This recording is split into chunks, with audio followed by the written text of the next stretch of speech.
बंजारन बहू। कमला एक बहुत स्वार्थी महिला है। उसने पैसों के लिए एक ऐसे इंसान से शादी की जो पहले से शादीशुदा और एक बच्चे का पिता भी था। कमला के पति को मरे हुए एक अरसा बीत गया है। अब वो अपने सौतेले बेटे वैभव के साथ रहती है। वैभव के दिल में अपनी माँ को लेकर इतना डर है कि वो अपनी माँ के सामने एक शब्द नहीं बोल पाता। उसकी माँ जो कहती है उसको सर झुकाकर वही मानना पड़ता है।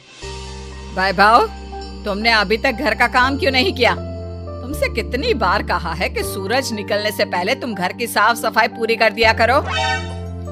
वैभव कुछ नहीं बोलता, चुपचाप सर झुकाए अपनी माँ की बात सुनता रहता है। तभी पास में खड़ा नौकर सुखराम कहता है, मालकिन, वैभव बाबा को रात से तेज बुखार है, इसलिए वो सुबह जल्दी उठ नहीं पाए।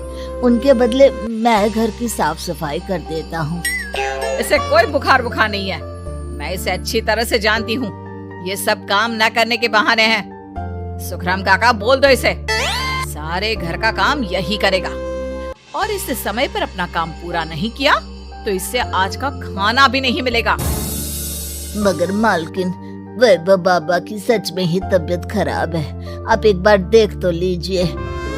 कमला बिना कुछ बोले वहां से चली गई और बेचारा वैभव तेज बुखार में भी काम करता रहा। कमला वैभव की शादी एक ऐसी लड़की से कराना चाहती थी जो अनपढ़ हो और कमला से इसी तरह डरे जिस तरह वैभव डरता है, ताकि वैभव की सारी जायदाद और धन दौलत उसकी मुट्ठी में रहे। लेकिन आज के जमाने में ऐसी लड़की मिलना मुश्किल है। कमला कार में यही सब कुछ सोचती जा रही थी कि तभी रास्ते में, अरे ड्राइवर, तुमने कार क्यों रोक दी? और ये इतना शोर कैसा? मैडम, आगे कुछ बंजारों का खेल चल रहा है, इसलिए भीड़ लगी है। मैं अभी भीड़ को साइड में करवाकर कार निकालता हूँ। ड्राइवर भीड़ को साइड करके कार निकालने की कोशिश करने लगा कि तभी कमला की नजर रस्सी पर चल रही एक फुलवा नाम की बंजारन पर पड़ी। क्यों ना मैं इस बंजारन की शादी वैभव से करा दूं? ये तो अनपढ़ लग रही है, मेरे पैरों तले दबकर भी रहेगी। मुझे अभी इसके माँ बाप से बात करनी होगी। ये सोचकर कमला ने उन बंजारों से बात की और उन्हें शाम को अपने घर बुलाया। फुलवा के माता पिता वहां उसे लेकर आ गए। उन्होंने इतना आलीशान घर पहले कभी नहीं देखा था। अच्छा हुआ आप लोग आ गए। देखिए, मुझे घुमा फिरा कर बात करने की आदत नहीं है, इसलिए सीधे सीधे मुद्दे पर आती हूँ। मुझे आपकी बेटी बहुत पसंद है। मैं अपने इकलौते बेटे की शादी आपकी बेटी फुलवा से कराना चाहती हूँ। इसके बदले में आप जो चाहो वो ले सकती हैं। तभी फुलवा की माँ कहती है, ये क्या कह रही है मैम साहब? कहीं आप हमारी गरीबी का मजाक तो नहीं उड़ा रही ना? आप मेरे बेटे से मिल लो। अगर आपको मेरा बेटा पसंद आता है तो मैं कल से ही शादी की तैयारी शुरू कर दूंगी। सुखराम, वैभव को लेकर आओ। फुलवा अपनी माँ के कान में फुसफुसाती है, माँ, कहीं इस बेम साहब का छोरा पागल तो ना है? फुलवा अपनी माँ से बात कर रही होती है कि वैभव वहाँ आता है। फुलवा उसे देखती ही रह जाती है और उसके माता पिता उसकी शादी तय कर देते हैं। शादी वाले दिन किसी को फुलवा और वैभव की बेमेल विवाह की बात समझ में नहीं आती। फिर भी एक औरत कमला से पूछ ही लेती है, कमला जी, आपने अपने इकलौते बेटे की शादी देहाती गवार से क्यों करा दी? ये बंजारन आपके घर की बहू बनने लायक तो नहीं है। कम से कम अपने स्टेटस का ही ख्याल कर लिया होता। बहू तो अपने टक्कर की लाती, आपने तो बंजारन को ही बहू बना लिया। अब कमला को समझ में नहीं आ रहा था कि इस बात का क्या जवाब दे। वो कुछ देर चुप रही और सोच समझ कर कहती है, बहन जी, आपको तो पता है आजकल के बच्चे किसी की बात कहाँ सुनते हैं। मैं तो अपनी बहू एक पढ़ी लिखी और अपनी सोसाइटी की ही ढूंढ रही थी। लेकिन मेरे बेटे ने मेरे सामने इस बंजारन को लाकर खड़ा कर दिया। बोला कि मैं शादी करूंगा तो इसी से। अब भला मैं क्या करती? मुझे अपने बेटे के सामने झुकना ही पड़ा। कमला की ये बातें सुखराम भी सुन रहा था। उसने ये सारी बातें वैभव को जाकर बता दी।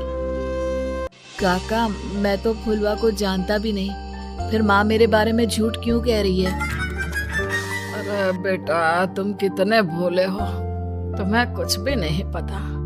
तुम्हारे पिता अपनी सारी संपत्ति तुम्हारे नाम करके गए हैं। तुम्हारी माँ नहीं चाहती कि ये संपत्ति तुम्हें मिले, इसलिए उन्होंने तुम्हारी अनपढ़ लड़की से शादी करवाई ताकि तुम्हारी तरह वो भी अपने हक के लिए आवाज ना उठा सके। सुखराम काका, मैं क्या करूं, आप ही बताओ। माँ के सामने आते ही मेरे हाथ पैर कांपने लगते हैं। मैं माँ को कुछ भी नहीं कह पाता। वे दोनों बात कर ही रहे थे कि अचानक कमला वहां आ गई। कमला को देखकर दोनों घबरा गए। तुम दोनों फिर कभी बातें कर लेना, अभी फेरों का समय हो गया है, चलो जल्दी आओ। इस तरह फुलवा और वैभव की शादी हो गई। अगले दिन कमला ने फुलवा को बुलाया और उसे नसीहत देने लगी। देख बंजारन, तुझे मैंने अपनी बहू बना तो लिया है, लेकिन तुझे इस घर में आँख कान मुंह बंद करके रहना होगा। घर का काम कर और अपने पति से मतलब रख, समझी? कमला का ऐसा रवैया फुलवा को बिल्कुल समझ में नहीं आया। उसने वैभव से इस बारे में बात की। सुनिए ना, माँ जी ने जिस तरह मुझसे बात की मुझे अच्छा नहीं लगा। शादी से पहले तो वो मुझसे बहुत अच्छे से बात कर रही थी, लेकिन शादी के बाद उन्हें क्या हो गया? तुम ज्यादा मत सोचो, जैसा माँ कहती है वैसा ही करो। ये कहकर वैभव वहाँ से चला गया। अगले दिन वैभव को घर के नौकरों की तरह काम करता देख फुलवा को बहुत हैरानी हुई। फुलवा ने इस बारे में सुखराम काका से बात की तो सुखराम काका ने फुलवा को सारी बात बता दी। अब फुलवा को समझ में आ गया कि उसकी सास ने एक बंजारन को बहू क्यों बनाया।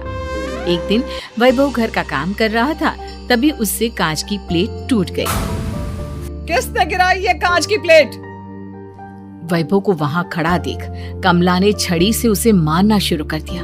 उसके पैर में कांच चुभ गया और खून बहने लगा, लेकिन फिर भी कमला उसे मारे जा रही थी। ये देखकर फुलवा ने कमला के हाथ से छड़ी छीन ली और तोड़कर फेंक दी। बंजारन, तेरी इतनी हिम्मत, तूने मेरे हाथ से छड़ी छीनी? कमला फुलवा को थप्पड़ मारने ही वाली थी कि फुलवा उसका हाथ पकड़ लेती है। ओ सासू माँ, मैंने मॉम की गुड़िया ना समझ लियो। बंजारन हूँ बंजारन, ईंट का जवाब पत्थर से देना जानती हूँ। आज के बाद मेरे या वैभव जी के ऊपर हाथ उठाने की सोचियो भी ना, समझी ससु माँ?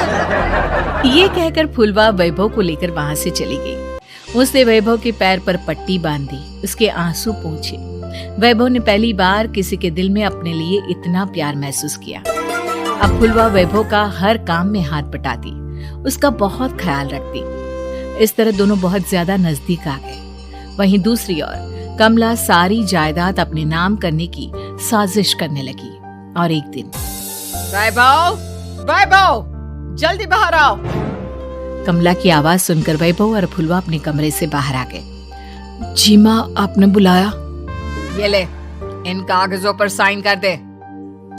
वैभव कागजों पर साइन करने ही वाला था कि फुलवा वैभव के हाथ से पेन छीनकर कहती है, ना वैभव जी, आप इस पर हस्ताक्षर नहीं करेंगे। आओ बंजारन, मैं तुझसे बात नहीं कर रही। ये बात मेरे और मेरे बेटे के बीच की है। चुपचाप पेन दे दे, नहीं तो तेरी खाल उधेड़ लूंगी। सासू माँ, बंजारन की खाल इतनी भी ढीली ना होवे कि कोई भी उधेड़ लेवे। जो यकीन ना आता हो तो देख ले उतार के। और हाँ, बंजारन जरूर हूँ पर अनपढ़ ना हूँ। मन्ने भी पता है कि किसी भी कागज पर साइन करने से पहले उसे अच्छी तरह पढ़ लेवे। पेन देती है या नहीं? ये कहकर कमला फुलवा को मारने आई तो फुलवा ने कमला को धक्का दे दिया और वो नीचे गिर गई। कमला डरकर वहां से भाग गई।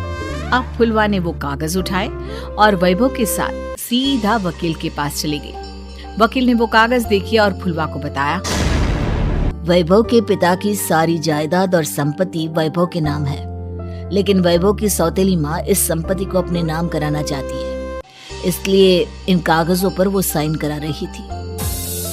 तो अब हमें क्या करना चाहिए वकील साहब? वकील ने फुलवा और वैभव को सब कुछ अच्छी तरह से समझा दिया। अब दोनों घर पर पुलिस को लेकर पहुंचे। कमला पुलिस को देखकर घबरा गई। पुलिस ने कहा, आपके नाम की कंप्लेंट हुई है, आपको हमारे साथ थाने चलना होगा। कंप्लेंट?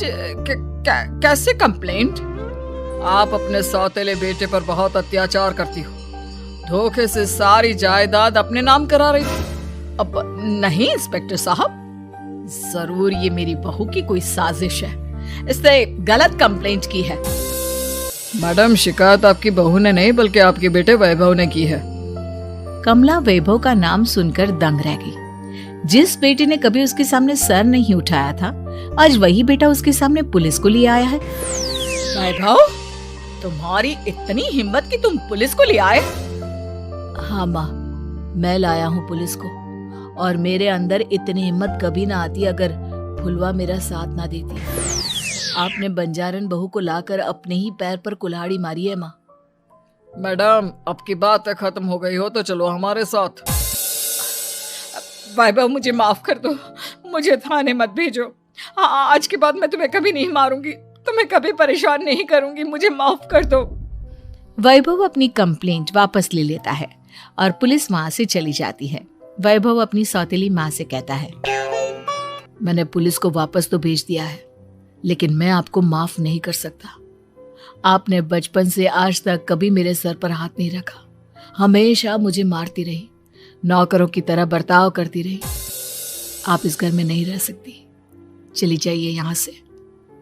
कमला घर छोड़कर चली गई और सड़क किनारे खड़ी होकर सोचने लगी, काश मैंने वैभव को माँ की तरह प्यार किया होता तो आज मैं इस तरह से बेसहारा ना हो जाती।